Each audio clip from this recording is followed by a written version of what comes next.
The first quarter of 2025 is in the books. The S&P 500 finished down 4.59%. It was its first losing quarter in 5 months. We're going to talk about the S&P 500 on today's video. We're going to look from it from a larger perspective to a smaller perspective. We're going to get into market conditions. We're going to get into expected moves. By the way, it's a new quarter, new quarterly expected moves, new monthly expected moves as well. We're going to get into some signal charts, cover the Sailor to Shift tool, Bitcoin, and so much more on today's episode. These episodes are brought to you by my partners and my patrons. If you haven't checked out Interactive Brokers, make sure to do so when you click the link in the pinned comment or the description.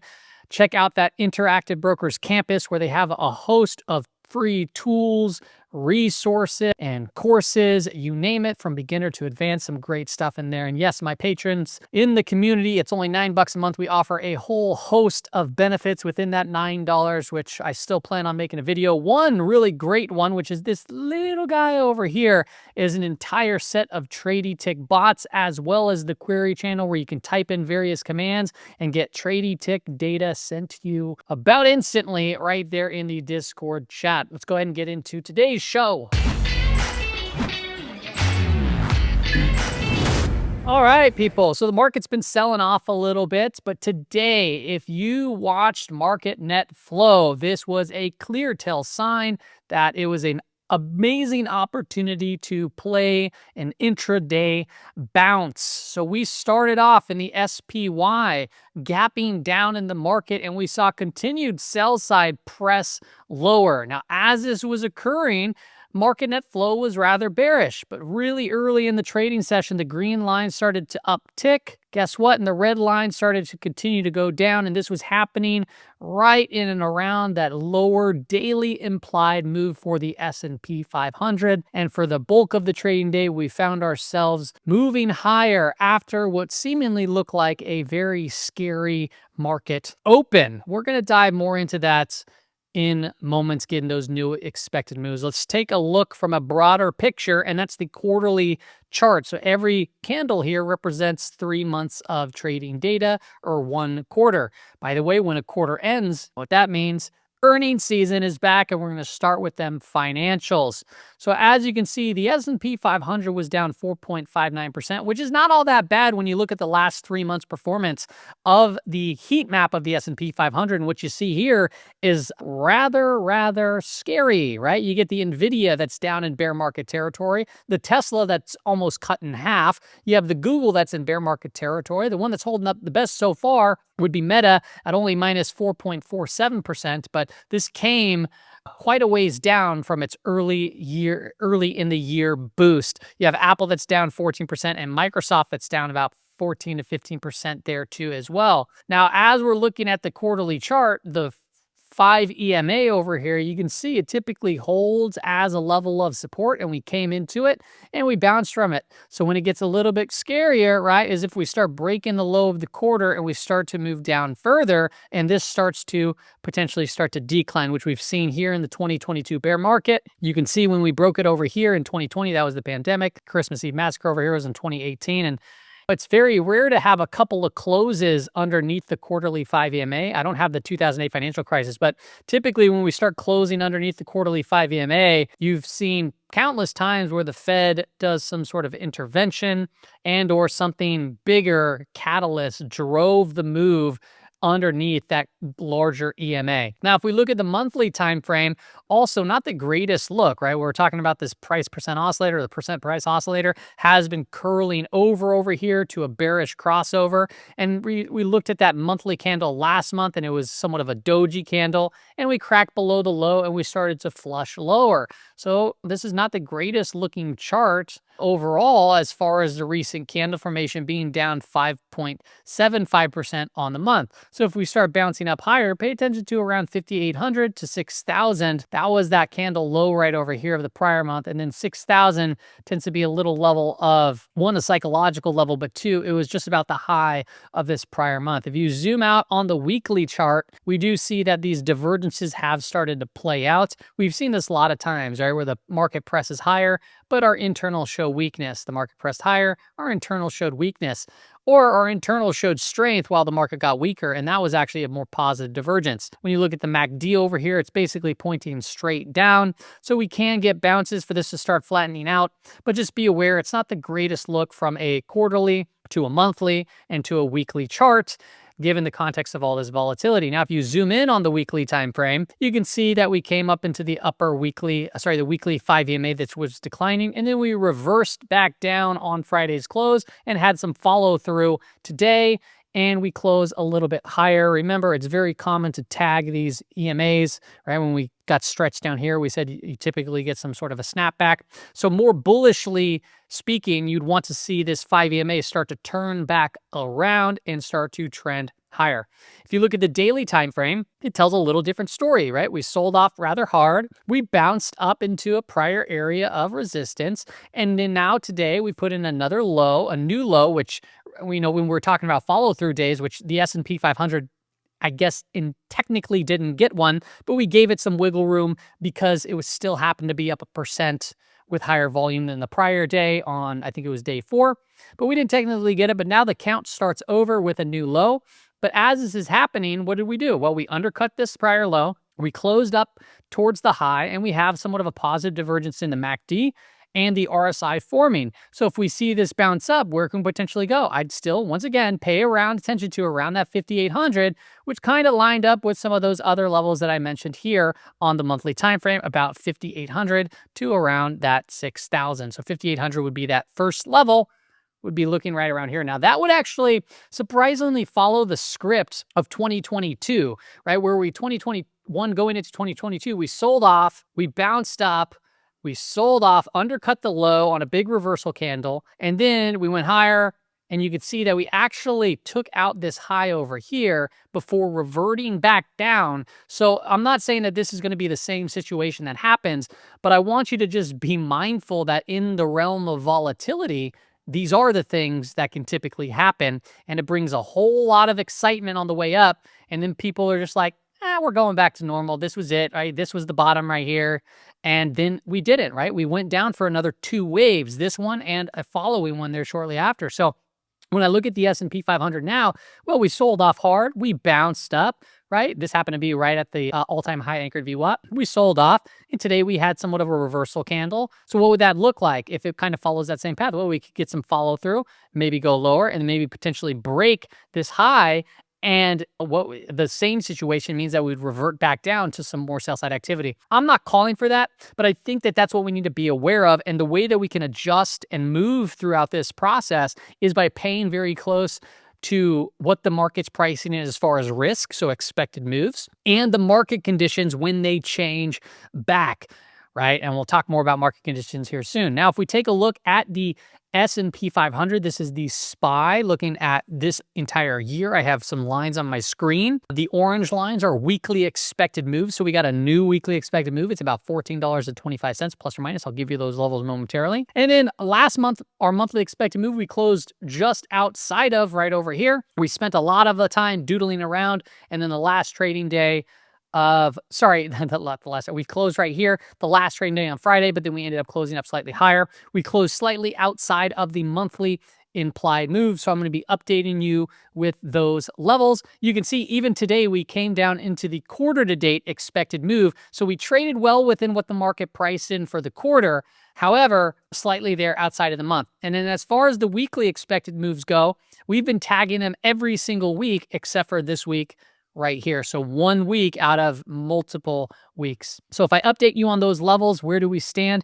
Our new month-to-date expected move for the SPY is 532.12 to the downside, 586.66 to the upside. So if we were to play a very similar type trade that I was mentioning over here that looks like 2022, or maybe we rally up, perhaps start to pay attention to that monthly expected move, which would bring us above this high and potentially get us into what the month price in. That's a possibility. Now, be mindful that this is the end of quarter, end of month, right? We have the JPM collar trade come on, and it's typical to get some sort of window dressing, it's called, where you get a rally up. So we don't know if this is a trap or not, but if you got some exposure, where would be a safe bet for a stop loss? Under that low. It's pretty much that simple, right? You don't need to overthink it. Now, if the market continues to sell off, where's our quarterly expected move and lower monthly expected move? 532.12 to the downside, 513.95 to the downside. So this is what the market's pricing in for the quarter Q2 in 2025. All right, a couple other interesting charts that I want to just make you aware of that we've talked about in prior videos were these larger term monthly charts. And I just found this to be interesting that we've been in this channel since coming out of the great financial crisis, 2011, 2010-ish. And all the way till right now. And we've come to this upper portion of the channel. And this is, by the way, Dow Jones Global Index. And you can see we just rally into these levels. Sometimes we overshoot it, like after the pandemic, and we got some big stimulus, but then we started selling off. And when we sold off into the lower levels, well, the Fed typically has stepped in at some point, right? We had Operation Twist. This was some global growth scare. We had Christmas Eve massacre over here. We had the pandemic. This one's obviously a little bit different where we had, this was the bottom right here was actually the highest inflation print. And now we're back up at these levels. So what happens if the market starts selling off, right? Once again, I'm not calling for that to happen, but if it comes down into these levels, that's a big move for a global index. And you can see over here, we do have a divergence forming on that percent price oscillator. If you take a look at the IWM on the monthly chart, same situation. This is dating back to 2000. We come up into these areas and we've had a pretty clean channel overall, and we're not looking all too hot right here. So if the IWM continues to sell off, make sure that you're paying attention to this confluence here of the lower trend line and this other prior level that acted as resistance and then support here. Now, once again, I don't know if that's going to be the case if we're going to reach down there, but if we were to reach down there from a larger term perspective, those could be good opportunities to start to really build in longer term positions if the market conditions allow for it. All right. So that would be some key levels from a larger term perspective that we may or may not come down to. I don't know. Now, while this is all going on, you can look at the relative strength lines for safety assets. Like, for example, gold relative to SPY, been going super high right over here. It's been trending higher. Utilities relative to SPY, right? Boom, ripping up higher over here. Consumer staples relative to SPY, it's been trending higher. TLT relative to SPY, it's been a while since we got back above the 50 EMA and started inclining. That's been doing good. Healthcare, defensive names, all been doing good relative to the S&P 500, which tells me it's more of a risk-off market, but there are still some things that have been working overall. Now let's get into the market conditions of this market right now. First and foremost, I like to look at the gamma flip line. I'll do that before we talk about the JPM collar. The gamma flip line right now is at about 57.50-ish, right around there. And that's underneath that all-time high anchored VWAP, which we had some resistance in. Today, we came down into and around this 54.50-ish level, 5,500 level. And we started to bounce from that. That happened to be a 0-date level that we're eyeing in on earlier this morning. And we rallied up higher. Does this mean that like all systems go? I mean, it's just a little bounce up. Like that's all this is. We had a nice big bounce up here and that ended up getting fading too. So remember, stop loss would be down here at about 5,500. Okay, now if I continue on, this market has been in negative gamma here for like 30 trading days. And this is why it's so important to know this, because your strategy kind of has to change if the market conditions change, right? If you're used to buying breakouts and the stock's tightening up and it breaks out and you buy the breakout, and you're used to it in positive market conditions, meaning that we're above a gamma flip line, that's how you're used to seeing stocks respond. And it can respond like that still in negative gamma, but there's more likely scenario is that you get fake outs, bull traps, whipsaw moves before it starts going. It's not as clean. And this is coming from just years of kind of watching this and trading. You really need to understand what conditions the market, first off, how you determine market conditions, right? That would be one. And then what strategy of yours works best when those conditions change or when you're in a different environment. So for me, I like to be a breakout trader, BO, breakout trader, when we have positive gamma, when we're above a flip line, and when we're above rising 5-day moving averages. That's the two very simplistic things that I look at. So what happens if we're in negative gamma? What do I do right now? Well, you can look back at my tweets just recently. On July 31st, I talked about this. I talked about the bull trap and how things were potentially changing and how we could potentially see a bull trap, which ended up playing out. But when this happens, what do I do? So my strategy changes from breakout to fading, right? I'm not much of a short seller personally, but when we're in this type of regime, I end up, what this means is typically you get more volatility, right? So when you're in negative gamma, right, volatility typically increases. So this is important to know, right? Liquidity dries up, you get wilder price swings, and what environment works best for that? And also underneath a 5-day moving average. It's not just short selling, it's also, right? It's also waiting for very big extensions and playing short-term bounces, right? And also day trading. So instead of swing trading, your time perspective changes as well. So intraday trading, or you're holding names for a little bit shorter periods of times, or you're looking for things that have gone down significantly and you're looking for specific bounces, and then you're selling into those bounces. So that's how my strategy changes here, and that's how I've kind of managed to withhold my gains so far this year, right? They started off in January doing great, right? I was up 9% for the month for my portfolio, which this is all, by the way, I put this in the United States Investing Championship, so you can look at my results in there. I was up 9%. Then in February, I took a haircut down to about 5%. And now I'm sitting at roughly at about 11%. So I'm at a new portfolio all-time high. I managed to kind of withhold some of that volatility. And on a couple of bounces, a couple of fade trades, we managed to make that back. So that's how I approach these markets. And that's why the conditions are so important. I'm telling you right now that what I just went over is probably the most important aspect to all of this, is understanding your strategy and when it works best. And I never hear YouTubers or anybody really talk about this. Unfortunately, they'll talk about R multiples and various things and position sizing, right? They get into some nitty-gritty stuff, but very rarely do they have a way to determine conditions of market. So that's what I do here. Okay, if we look at back month versus front month volatility, it's coming back down below 1.0. Remember, this is typically where we can where we can potentially find some sort of basing, where we see a bounce, right? It can get extended, which we've done before, right? When we got down here prior, we said this is typically where the market tries to find some basing or found some bottom. If you just go straight down like so, you can see we came here, we came a little lower, then we bounced up, right? Now we're coming back down. We've just been going sideways, and now we're back to an extended reading there. This is happening while we're back in backwardation. So that means front month VIX is higher than over here in the May contract, the June contract. So what does this mean? In short, right, instead of doing the terminology backwardation contango, it says, hey, we got problems right here. Right now, this is where volatility is at.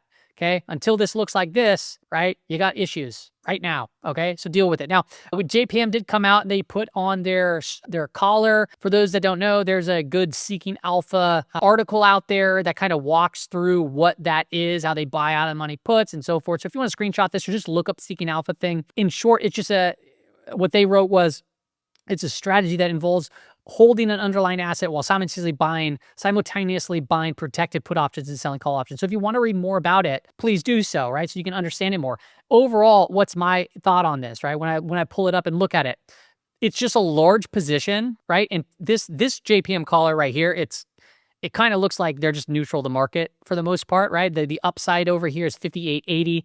Then we have our long puts over here at 52.90. And then we have our short puts down here at 44.60, okay? So to me, this is not a huge change by any means, but because of its size, it's important to just be aware of it. For the collar strategy, right, it's to protect people from downside, right? But it also kind of limits that upside potential. But being as it's so big, like last quarter when we came up to it, it can act as somewhat of a ceiling, right? As dynamic hedging kicks in up at these levels, price can get pinned and potentially push away from it, which is what we saw last quarter. That doesn't mean that we can't break above these levels and press higher. That's not what this means, but it's just to be aware of these specific levels in the market because they happen to act like levels of potential resistance, potential support, right? And they can act somewhat like magnets when price gets around them. So those are the levels. You can put them on your chart. If price gets to it, we'll be talking about it on this channel.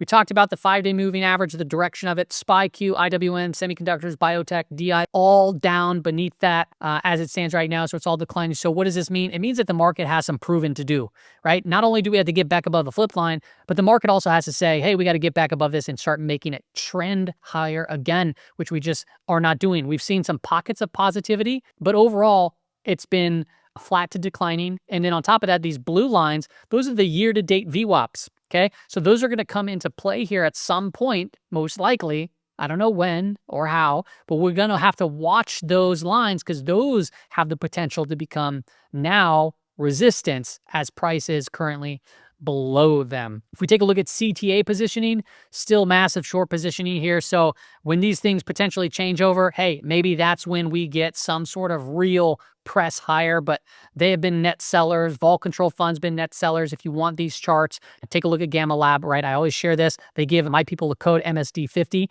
This is, I don't think he works with anyone else other than me at this current moment. It's only $14.99 a month for this dashboard, and you could build it how you want to. It has a news feed, all types of cool data from option metrics, systematic flows, COT positioning, various context charts. You can't beat it. I even export the levels and put them onto TradingView, all kinds of cool stuff. And you get 50% off of your first month if you sign up for the $14.99. So check it out if you haven't. If you don't like it, I mean, you're out $7 or $8 or whatever it is. Okay. So let's continue on now and look at the expected moves. So the SPY, right? We saw a nice little clawback today, ended up being positive on the day. Woohoo, hey, woohoo. But we still have a lot of work to prove itself. Coming into tomorrow, our daily implied zone comes down to in about 551.52. If you want the exact zones that I put on my charts, screenshot and put them on your charts. Or I give the daily expected moves in the Discord community. Okay, and I post the 2 sigma levels there too, every day for the dailies. And then the weeklies too as well. I post all that stuff there. So the upper level is about to and around from 565.50 to about 567.26. Remember, we have a new monthly expected move, and this is actually pretty interesting to me. The upper monthly expected move is in confluence with last year's closing price. And as we've talked about this last year's closing price, as a price has memory, if you're new here, then you don't remember this, but we talked about this level as a very important level on the Qs and in the SPY, and when it came down to it, it acted as support, and then bounced. It came up, it acted as support, and it tagged it multiple times until eventually flushing through it and seeing some sell side. So if we come up here, not only do we have the upper monthly implied move, right? But we also have last year's closing price, which can act as a potential level of resistance as well. So those would be the levels that I'm watching, right? And the upper weekly implied move is about 570 to the upside, 541.41 to the downside over here. So that's what the week is being priced in here going into the first month of April. We take a look at the Qs. The Qs weekly expected move is right here about 454.37 to 483. We're flat on the trading day, right? It started off kind of scary, but we closed up pretty much unchanged. Going into tomorrow, if we start moving up to the upper daily implied zone, just be aware that we're below that declining 5-day moving average still, okay? So these levels can act as potential resistance, but if we start breaking above it, then what? Well, we start to look for that upper weekly implied move, and we have the upper monthly implied move up here at about 497 and the lower one down here at about 441, okay? I know people will look at this and say it's a bear flag. I would agree, but also, right, having this big of a reversal, maybe perhaps comes up, comes down, shakes some people out, and eventually we start to move higher. These are all possibilities and potential paths, but there's nothing that you should be extremely certain about right here, given the context of being below a declining 5-day moving average, right? And then also being negative gamma. So it's shorter term trades. And if you are playing various, or how I'm going about it at least, if I do play into the market, it's shorter term and or I'm fading extreme moves for a short period of time. Let's hop into some of the signal charts. Not much is going on from a signal chart perspective. I do want to call out the bullish percent index for the NASDAQ. It looks like it's potentially going to give us some sort of a bullish divergence here. So as the comp kind of move lower, you can see that we're kind of matching lows around here. So maybe if this rocks a little bit lower, we have a RSI that's putting in a higher low. So that could give us a positive divergence. We saw that here. We saw that here, both trying to mark some potential bottoms right over in these areas. So that could be something to watch more bullishly speaking. From a summation index perspective, this did click over, so we're kind of chopping around over here. And we don't really have an extended reading in the Nasdaq McClellan oscillator, but we did get a lower reading today. The old full indicator right now, still on a sell signal, sell trigger, right? We talked about that when that was crossing over. It's typical to see bounces, which we've seen before. And this one, it remained in a sell signal and we started to sell off. So until this starts to turn back around, by the way, this is a big lagging indicator, but it still catches some pretty big trends in the market. We've seen this multiple times, right over here too. So it'd be interesting to wait to see how this looks. And when it does, it can just be an extra signal or piece that we can add to our repertoire of looking for longer term positions or potentially finding more stable bottoms. If we look at the S&P 500 bullish percent index for technology sector, pretty similar situation here as the Nasdaq composite. It's not quite a bullish divergence yet, but this looks like it's going to get get lower, and this is a pretty low reading, right? This is under 15. We haven't really been here since, well, to 2022. And we do have, if this comes a little bit lower here, have a positive divergence forming currently on the RSI. So this could be also good opportunities to start to look for plain extended moves in some of the tech names and look for potential bounces. That doesn't mean that the market's going to get fixed and we're going to all-time highs, but it doesn't mean that we can't bounce up and catch some decent trades here too, if it makes sense from a risk reward standpoint. If we look at the Sailor to Shift tool, this is where we measure and map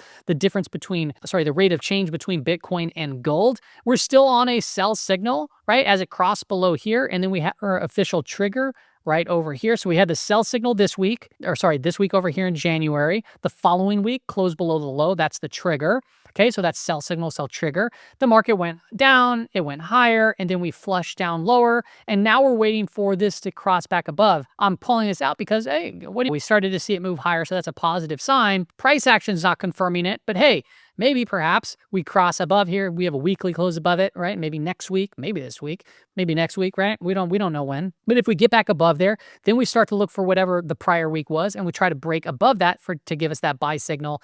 And we don't know if that's going to be a whipsaw or if it's going to turn into like a signal that we saw over here, and we started moving significantly higher. In fact, you can look at all the signals and the triggers here, right? So it caught this September run all the way up. It caught us and saved us from this drop, from this drop, right? It caught this run up, it caught this run up, right? And it's been protecting us from this current drop that we're at. It's actually protected us from every big collapse in the price of Bitcoin as far back as I can with this stock charts data. So it's positive, but there's no confirmation, okay? If we look at gold, gold has been on a monster move, and this definitely looks like what? What is the story here? That's my thought process, is what is the story? What is gold telling us, right? This is currency. It's a commodity. It's typically a flight to safety. And this thing has just been on a monster move. This is going to have to consolidate. Look how it consolidated over here on a big run up. It took 1, 2, 3 months to consolidate. So there's going to be a period of time, maybe this year, that we go through another 3 months of consolidation or a pullback. So just be aware these levels are getting extended. And what happens if gold maybe starts to downtick or underperform the price of Bitcoin? Well, that's what presses this price up higher and potentially gives us some sort of a signal. If I look at the absolute price of Bitcoin, we saw this kind of big negative divergence over here on the RSI. We had us cross over the relative strength line between Bitcoin and S&P 500 on the 50 EMA, and it's been holding and declining ever since, right? Then we had their sell signal, all types of things leading up to a potential sell-off over here. Not good looks, and it doesn't look all too strong right now. We do still have an inclining 200-day moving average, so the Bitcoin has to prove itself, and it has to prove itself fast, right? Other than that, it just kind of looks like it's flagging out and it's kind of taking its toll and heading lower. So if this thing starts to flatten out and roll over and we continue to be on a sell signal, sell trigger, it's just not a good look for the price of Bitcoin as it stands. Okay, so that's all I got really on the price of Bitcoin, Sailor Shift tool, and then all this other good stuff that we talked about. Just to kind of conclude my thoughts, once again, the bigger picture charts are telling us a story that things are getting frothy and they need to come in. Okay, but on the shorter term charts, there's still opportunities for bounces and fading and so forth, and being more of an active trader. There are some things that are working, like gold and stuff relative to the S&P 500, like the safety trades. So there's opportunities in this market, but what you don't want to do is oversize things that aren't working and hold on to things that aren't working, because that is what ultimately damages your swing trading portfolio. That's all I got. Hope it helps. I'll see you later.